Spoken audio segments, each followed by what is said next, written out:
Time is flowing. This story doesn't begin in 1700. In fact, it never really began. People walked through the streets of Rome. Cries echoed through the Forum. Agrarian laws, hunger, conscription. There was always something to rise against, because it was in human nature. Plato wrote, "Where there is no justice, there is no order." Aristotle said, "Man is by nature a political animal." Thoreau asked, "If the law makes you a participant in injustice, break the law."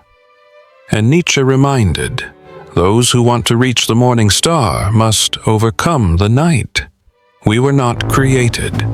We were shaped. We were shaped by resistance. Bodies were asleep. But consciousness stirred. One stood up, opened their eyes. They saw.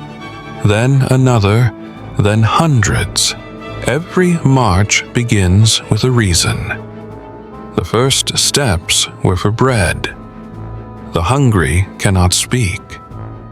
Then we searched for justice. There wasn't just a line between rich and poor. There was a wall. Then we asked for our rights. Women, workers, children. All who were silenced wanted to be heard. Then we went deeper. We wanted to be seen, to say who we are, to scream how we feel. Now, it wasn't just bread marching in the streets, it was existence itself.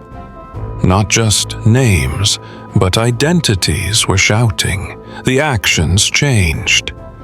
But the ones marching are still us. Sometimes we marched to the squares, sometimes to the courts, sometimes into our own selves. Protest is not just shouting. Sometimes it is staying silent. Sometimes it is looking in the mirror.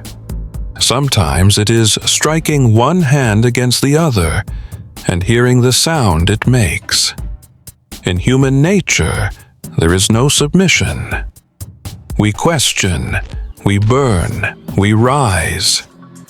That's why this march doesn't belong to one century, one country, or one system. This march belongs to the spirit of protest within us. Protest does not begin in the streets, but in the heart of a human. Of all the things that make us human, perhaps this is the most essential.